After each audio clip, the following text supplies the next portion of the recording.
Good afternoon and welcome to this panel discussion, Buy Instead of Make, Now More Than Ever. My name is Kana Khan. I'm one of the senior healthcare analysts here at Chardan. And joining me on this panel are representatives from three CDMO companies, Avi Nandi, the Chief Technology Officer at the Center for Breakthrough Medicines, Matt Hewitt, VP Technology Officer, Cell and Gene Therapy and Biologics at Charles River, and Tim Miller, CEO and co-founder of Forge Biologics. As a reminder to attendees, if you'd like to ask a question of our panelists, please type it into the question box under the video player. First, I want to welcome each of our panelists and thank you for being with us today. Could I ask each of you to briefly introduce yourself and your company and manufacturing capabilities? Avi, let me start with you, then Matt, then Tim. Thank you. Thank you for having me. So my name is Avi Nandi. I'm the Chief Technical Officer at the Center for Breakthrough Medicines. Most of my background is in vaccines and viral vectors, and more recently joined from Novartis Gene Therapy about 2 years ago. But I joined the Center for Breakthrough Medicine because they have we have the mission to accelerate the development and manufacture of advanced therapies. And so just very briefly about the company, we're an end-to-end contract development, manufacturing, and testing organization to support clients with their various development and manufacturing needs across the nucleic acid space, which includes plasmid and mRNA, viral vector, cell therapy, and having the full panel of testing analytics to test and release your product.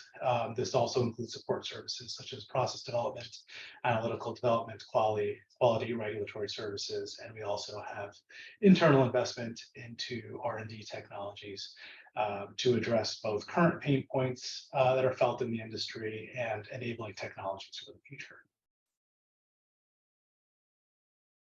Matt? No, thank you. First of all, thank you for having me, and thank you for everybody attending. So my background is that I'm an immunologist. I've done stints in both AAV gene therapy at Penn, as well as in cell therapy in industry, and then later in CDMO. And before I joined Charles River, I was working at another CDMO doing CGT program development and CMC. Here at Charles River, we do have a full service, not only CDMO offering, including testing, but preclinical CRO offering as well, which is what we're traditionally known for. We feel this is an important differentiator because a lot of the decisions that are made prior to entering CDMO carry through into your clinical and hopefully commercial plans. So we find that aligning those decisions speeds up significantly programs development as well as reduced costs, and that's what we're working towards here by de-siloing our portfolio and offering an end-to-end experience in what we typically call something like a concept to cure portfolio for both cell and gene therapy. Tim? Thanks for having me again. Seems like we just chatted about an hour and a half ago. So Tim Miller, president and co-founder, CEO of Forge Biologics. Been in the industry for about 25 years, going back into the late 90s, doing gene therapy for CF, and did my PhD actually in gene therapy for CF.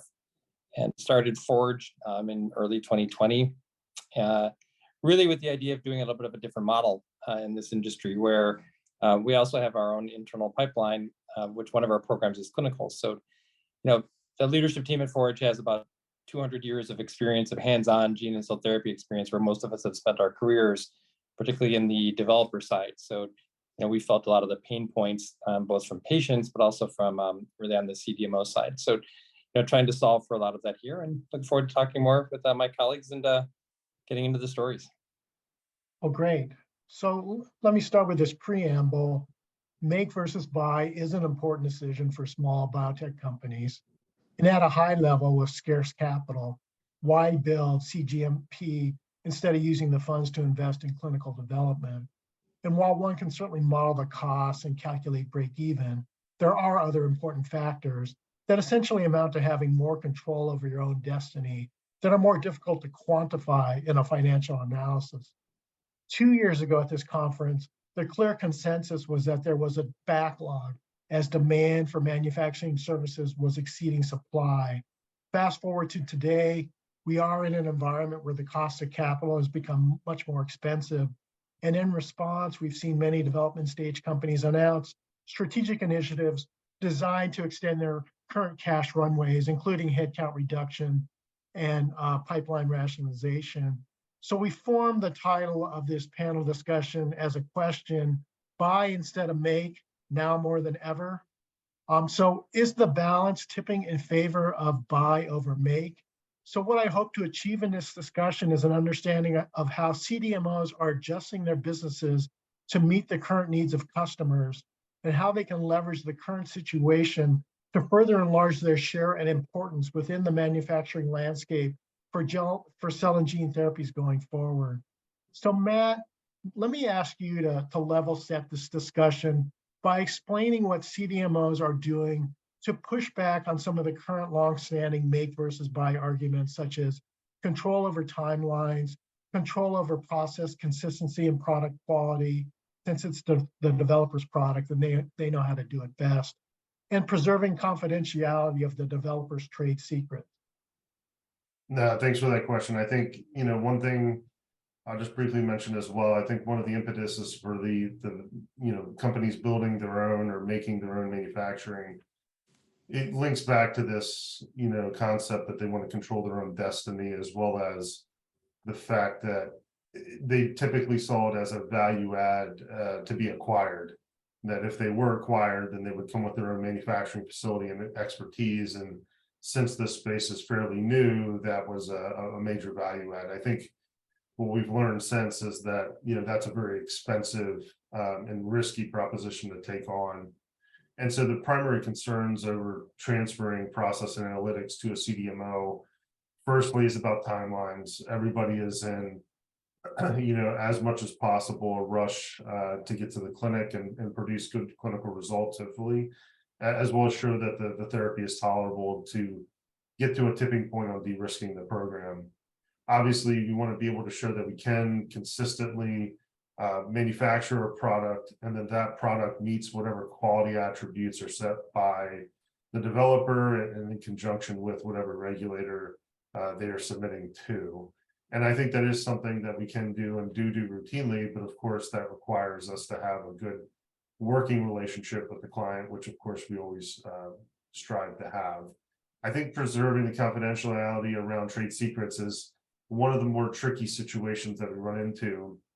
And I think trade secrets take on different meanings depending on who you speak with. One common question we get all the time in the CDMO space is someone comes to us for AAV, maybe less so on the vector side, but let's say we do get this sometimes on the vector side.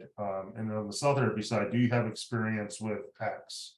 And you say, yes, we have one of those programs, or we have had several of those programs in the past. And then, if someone gets worried that we might be sharing information amongst the different clients, and that's just not something that the CDMOs do. We are, we don't have any APIs. We do not have any, dogs in the race or horses in the race, so to speak. We are keeping things segregated. Now, the one thing about CDMOs in general is that if you do have common know-how that we can use, then generally we do maintain the ability to use that across different clients, because we can't unlearn what we've learned. So if you do have something that is generally a trade secret and you want to protect it from a CDMO, you will have to compartmentalize it and send it to us. One good example of this is a specialized media that we may use to expand T cells, NK cells, or iPSCs, or differentiate iPSCs or something of that nature. So great. So Tim, let me first ask you, what is the state of the market demand from your perspective? Well, I think that it kind of goes hand in hand with your first question, and so when we look at, the market now, we look at the market over the past couple of years, we look at the market a couple of years ahead. And I think what we've seen is a number of companies that had, basically said in 2018, 2019, even in 2020, hey, you know what, we're going to put, $80, $100 million to work. And we're either going to do a greenfield build out, or we're going to do an existing manufacturing expansion. A lot of those boards basically pulled those funding back and said, you know what, take 10 of it, 15 of it, and go and find a good CDMO, to work with.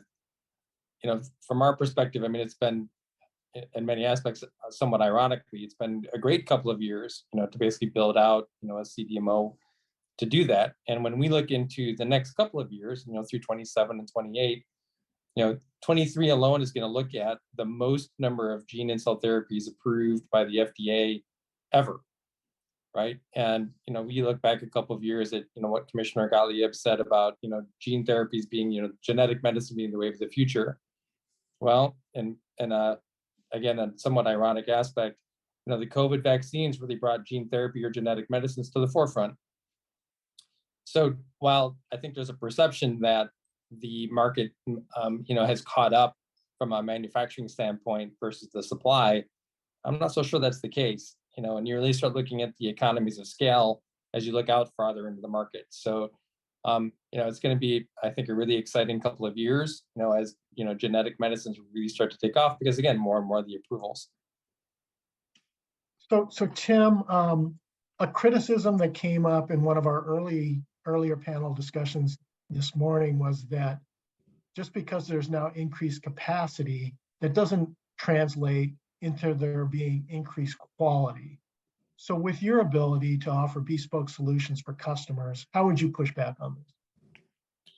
Well, I think one of the first things that any potential client wants to do is come out and do some level of audit.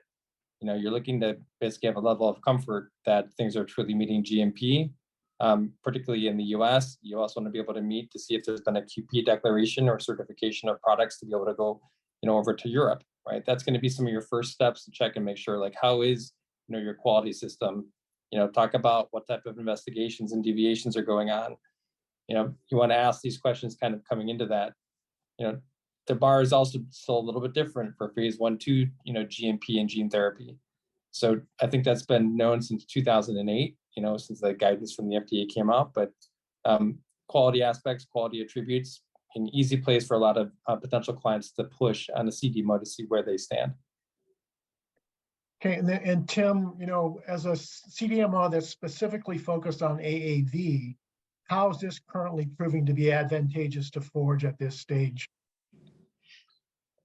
Well, I mean, we're really laser focused on that. I think, again, some of my colleagues also said it too. It's that end-to-end solution provider, where you're doing plasmid and then you're doing a viral class and you're also being able to fill. So, I mean, that's where a lot of our focus has been in scaling up to, 5,000 liters. When you start thinking about Sarepta, Solid Biosciences, some of the other groups that are out there that are looking at big systemic delivery, you're going to need that to actually meet just a fraction of the prevalent population. And we've looked at and done a number of case studies that says, well, if you were to try to treat 25% of the prevalent Duchenne population, that would take up most of the bioreactors on the East Coast if they're making things 24/7 throughout a year. So again, as we look out from Forge's perspective, AAV's 70% of the gene therapy clinical trials that are out there, definitely a place to be. Okay, great. So Avi, let me ask you, what's the state of the market demand from your perspective? Yeah, so I think we're seeing things that are both encouraging and challenging. So, if you kind of look right now, Tim was talking about this. I believe that there are 10 regulatory decisions expected this year, right? So it's an increasing number. It's a good trend to see in the advanced therapy space. But if you look from what was anticipated in the beginning of the year, I think the number was like 17 or 18. And for one reason or another, that list is reducing. And so, I do believe that innovator companies are hitting certain challenges in different areas, that are impacting those approvals. In addition to that, I think we're seeing sort of a lot of activity, let's just say in the first quarter, in terms of big pharma and M&A. And so, I think that, we're seeing them focus on, de-risk later stage assets. But I think it really helps, gives insight to the optimism in the market. You're seeing, kind of big pharma take a more active role. And then with, some of the smaller biotechs, startups, I think you're seeing funding for companies that have a differentiated technology. So not just, a similar approach to sort of crack the egg, but, so are approaching it in a unique way that they believe that they'll be successful over other companies. And it's also encouraging that, to see those groups get funded.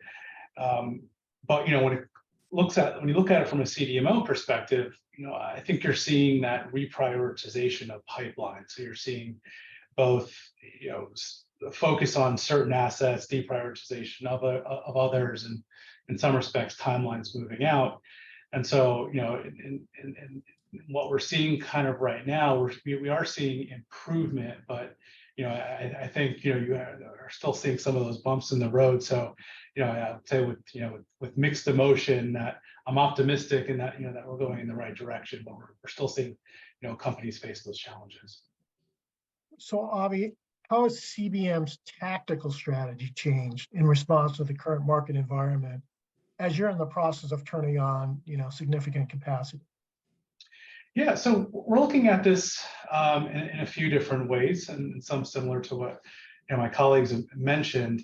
So the first one is streamlining the development, streamlining and simplifying the development and the cost associated with that by providing an end-to-end solution. So historically, or at least in my previous life, it's been difficult managing multiple CDMOs, testing organizations, to develop a product, and the logistics of managing that can have impacts both in terms of cost and the speed at which you can develop something. And so having that offering at a singular site, we believe, affords an efficiency to be gained in development and manufacture, and ultimately what we all care about is delivery of the product to the patient.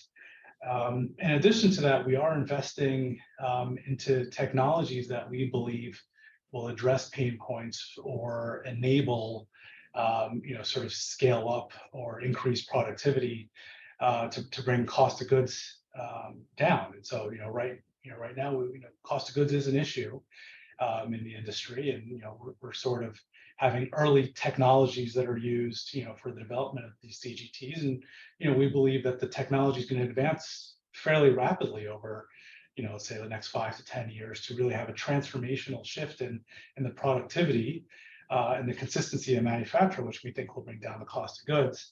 But also, in addition to that, we're looking at how we can improve the way that we design manufacturing suites to improve productivity and throughput of those suites.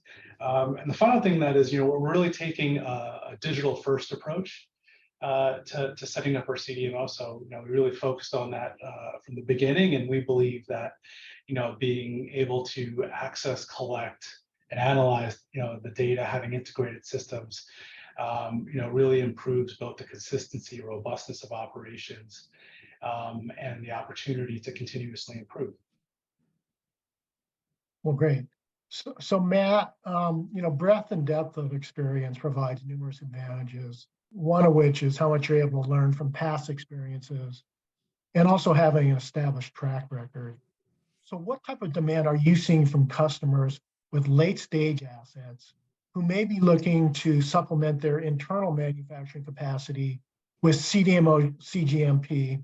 And as I said, I'm thinking about the challenges that J&J has stated they're facing with the launch of Carvykti, or alternatively, if they have a therapy that's perceived to be curative, for which peak demand could rise and then fall quickly as they burn through the prevalence population. As I say that, I think about what Gilead experienced with Hep C and their Sovaldi drug. Yeah, it's a good question. It's something that we think about a lot, that the demand curves for curative therapies are far different than maintenance therapies.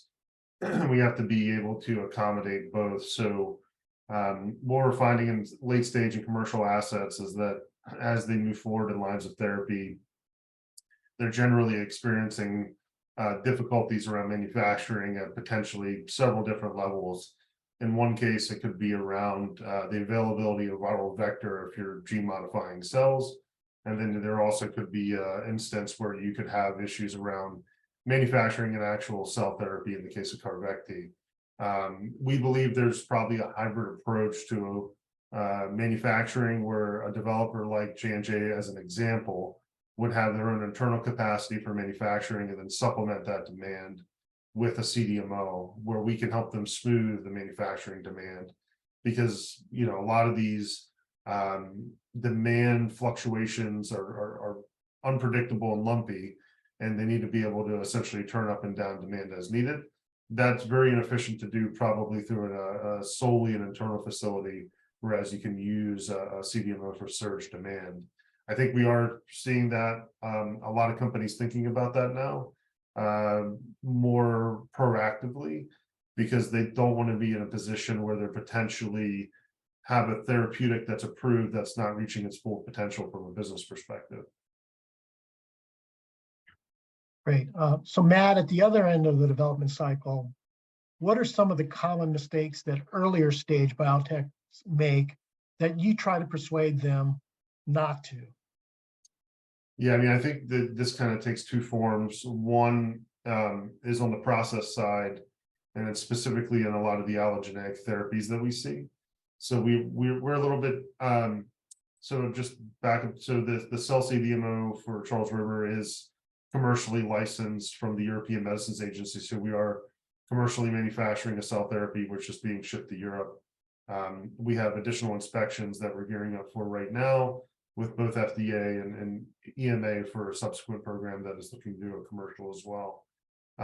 So we do have experience on that late end, but obviously we still do a lot of early phase work. And one thing that we see in the process side of allogeneic therapies is that because of the cost to get those allogeneic therapies into clinic, if you start using something at very large scale, like in a stir tank bioreactor, a lot of allogeneic companies do an intermediate process where they might use G-Rex 500s as an example, because they're cheaper compared to a full SDR solution. What happens then is that we have to do a lot of comparability and process change work should that therapy work well in the clinic, and then move them to something like a stir tank bioreactor. On the other hand, with all across both autologous and allogeneic, we do see early phase companies sometimes still wanting to move very quickly and brush aside some of the concerns around analytical assays that would be needed to properly release their product. And most of the time where the difficulties come in there is around potency assays. A lot of companies, and I still hear this every once in a while, believe that if they have a significant clinical result alone, whether it's curing cancer or curing SED or something similar, that there's no way that the regulators can stop them from moving forward and getting approval.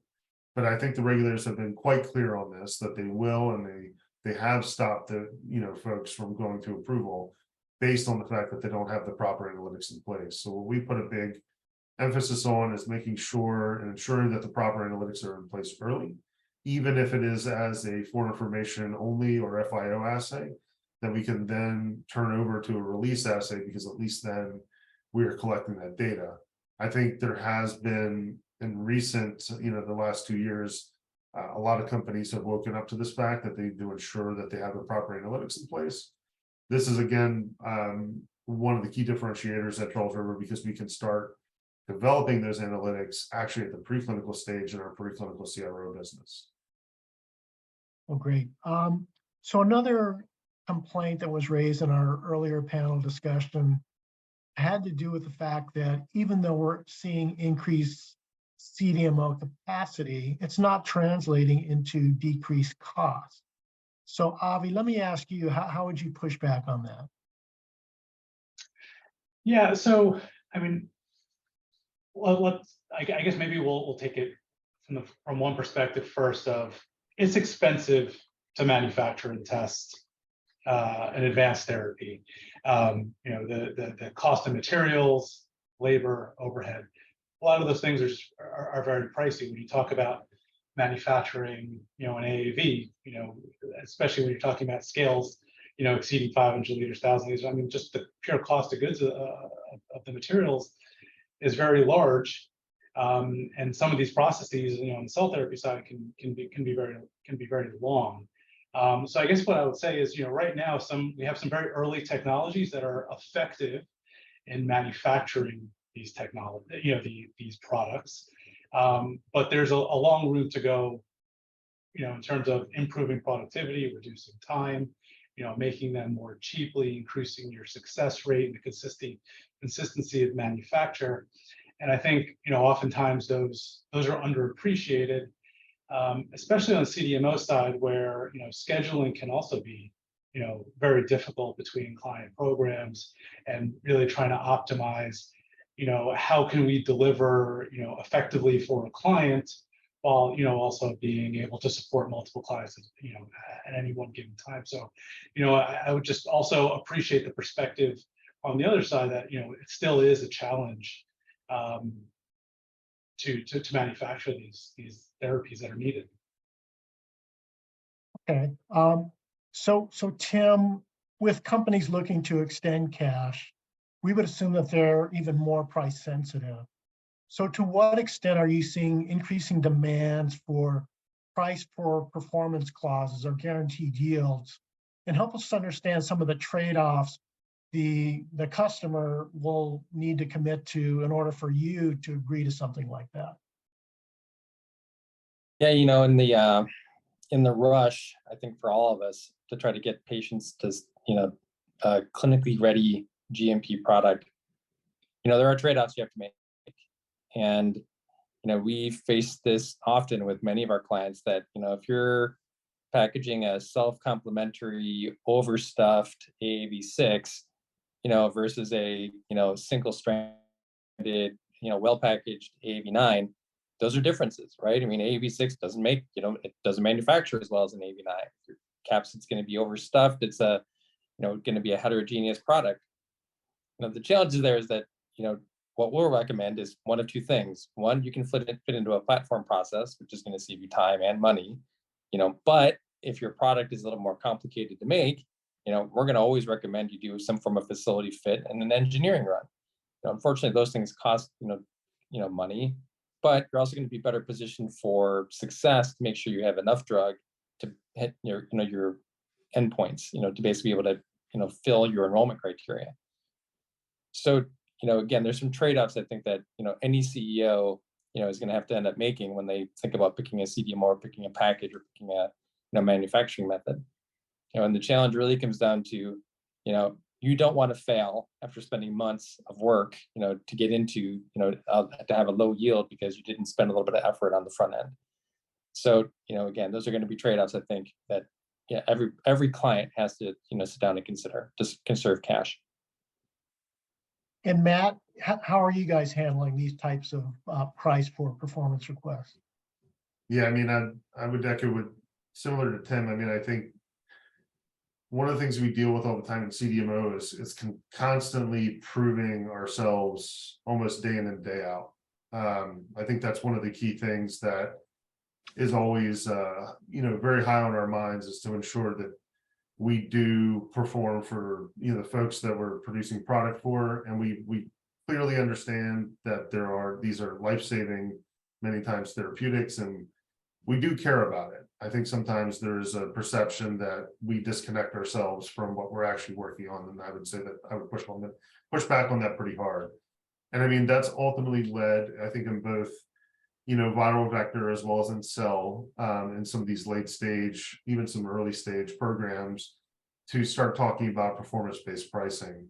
And I think that what we have heard, and we've fielded a couple of these requests, and we do deal with them in various different ways. I think there has to be both a carrot and a stick if we're going to take on a type of performance-based pricing.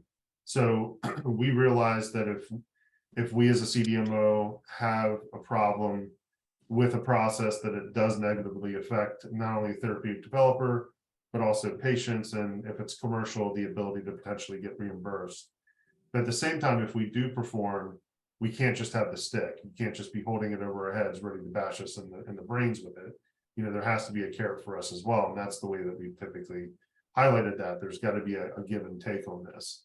I do think that this gets really complicated when we get into something like an autologous cell therapy, where the biggest variability that we typically see is in the patient starting material.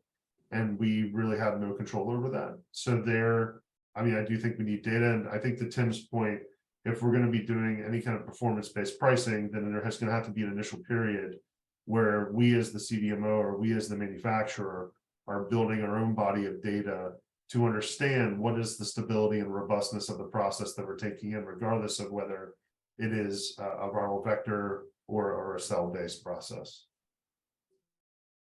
Great.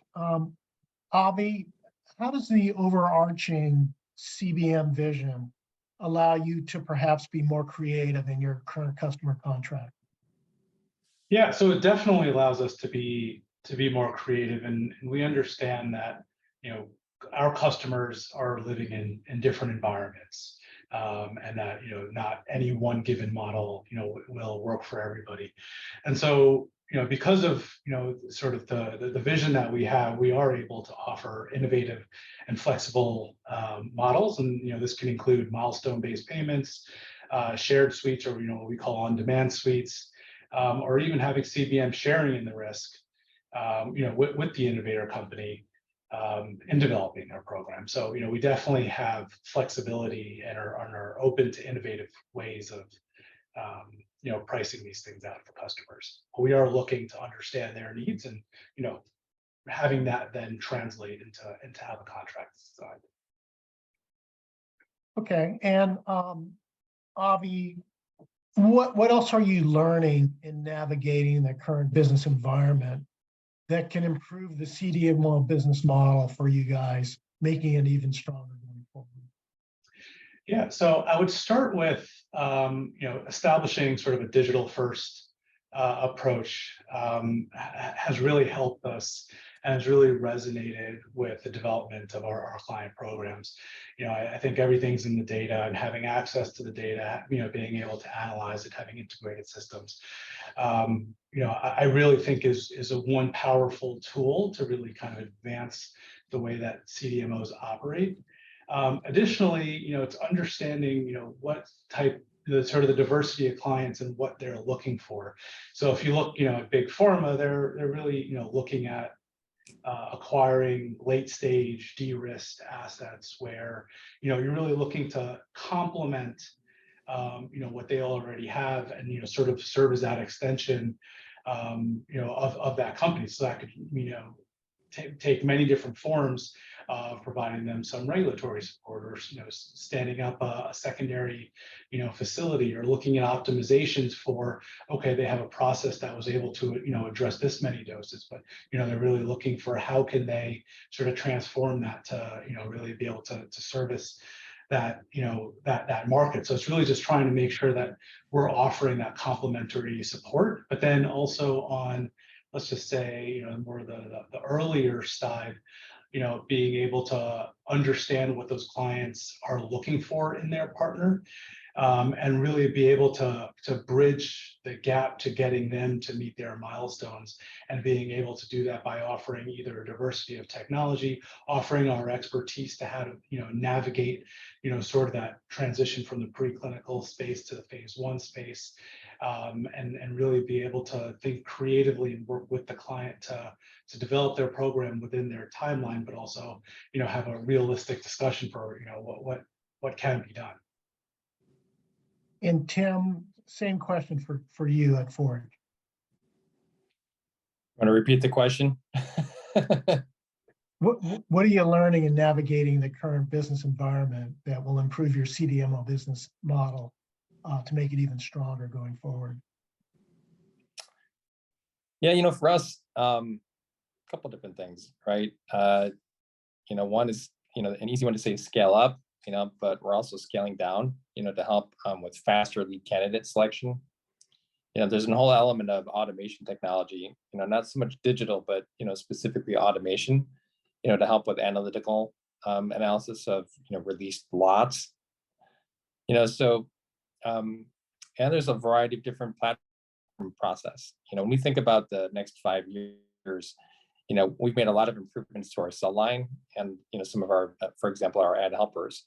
You know, we're publishing a couple of things on that coming up in the next few months, but, you know, small steps really add up, right? So, you know, if it's, you know, you get a twofold improvement on your yield out of your cell line, and you get a twofold, you know, increase in yield out of your ad helper, you know, combined, that's fourfold. So when you take 1,000 liter from 1E to the 16th to 4E to the 16th, that's a huge, you know, difference for a client. You know, so it's things like that that, you know, I think are driving, you know, progress into the field, but it's really what, you know, you're looking for in the next couple of years. And Matt, as the older dog of the group here, what new tricks are you guys learning at Charles River?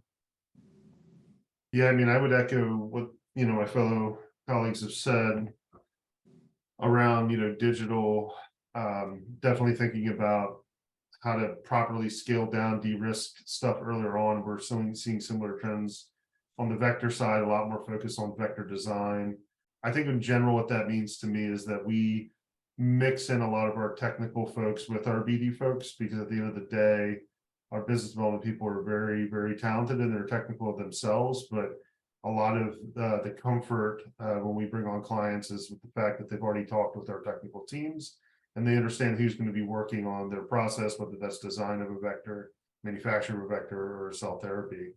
I think the other thing that we are doing quite well is really straddling the clinical and commercial manufacturing for both, viral vector and cell, as well as plasmid. So, we do RUO through GMP vector in the same facility, properly segregated, of course. And then in cell, we are doing a lot of early phase work, but also late stage and commercial.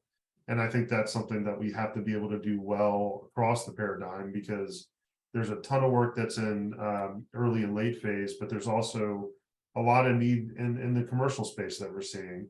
And I think that we really excel at doing that. And it's kind of a hard thing to do sometimes, because a lot of the work when you're designing facilities and you're looking at the market, most of the market's in clinical, but we do have to start planning as CDMOs for commercial demand. And that takes a little bit of a leap of faith sometimes, because, I get asked all the time, why don't you build more ballrooms? And I said, well, because, ballrooms are somewhat not useless, but I can't properly utilize them in an early phase clinical trial in a cell therapy. Those are more made for commercial. And I think this is something that down the road, we have to engage regulators about how to more effectively use our manufacturing capacity, especially if folks are in qualified closed systems, in the case of autologous, where we have to scale out versus scaling up. Okay, so final question, and within the question that we asked at the beginning, buy instead of make now more than ever. What is your view of the CDMO market share within the cell and gene therapy manufacturing landscape in 5 years? So Matt, let me ask you to go first here. I think it's going to increase. I mean, I think that the other piece that we haven't really talked about with the buy versus build, we kind of focused a lot on the capacity bit, but I think there's a people component to this as well. And the fact of the matter is that people are not growing on trees with this type of experience. And so if everybody decides to build out their own manufacturing capacity internally, we're just going to be trading people the entire time. So I think we have to come to a realization that not one of us can do it all ourselves, and that we do need partners on manufacturing. And so I expect to see utilization of CDMOs increase across, plasma, vector, and cell. I think once we, in the case of oncology and cell therapy, once we get into solid tumors, we're just gonna, the amount of doses we're gonna need is gonna far exceed anything we're currently thinking about. We're currently having problems manufacturing about 12,000 doses a year at fifth line for multiple myeloma and autologous cell therapy. When that goes to third or first line, we're talking upwards of 60,000 doses per year just in multiple myeloma. And when we start getting into solid tumors, we're going to be talking about much higher numbers of doses. So I think that we have to come to the conclusion that we have to work a little bit collaboratively here. And it might not just be come to Charles River, it might become the Charles River and CBM, and then utilize Forge, potentially for some additional capacity on vector. I'm not afraid to say that. I think we do have to, collaborate in that manner as well. Tim, what's your view of the future here? Well, I love Matt's comment, about the personnel, training. I mean, really, it's a very real thing. I mean, there's only so many people right now that, have worked at, larger scales. So, finding collaborative ways, to really build things together, but to build across the ecosystem. In the end, we're all looking forward to more FDA hands-on, to get these types of accelerated approvals. Manufacturing is going to be a key rate limiting step in a lot of that. So I'm hoping to see a little bit more hands-on from the regulators, to help us with all those things that fall downstream. And Avi, last word on this. Yeah, I agree with both Matt and Tim. You know, I think it's going to be critically, necessary and increasing, in the future with, increased number of approvals. If you kind of look at, what's anticipated over the next 5 years, it's increasing year over year. As indications, patient populations get larger, and as as the therapies advance in their lines of treatment, you're only seeing increasing demand. And so, I share the sentiment from both Matt and Tim, and think that it's going to increase in the future. Okay, well, great. Well, we've reached the end of this session. I want to thank the three of you so much for joining us today. Thank you. Thank you for having us. Thanks.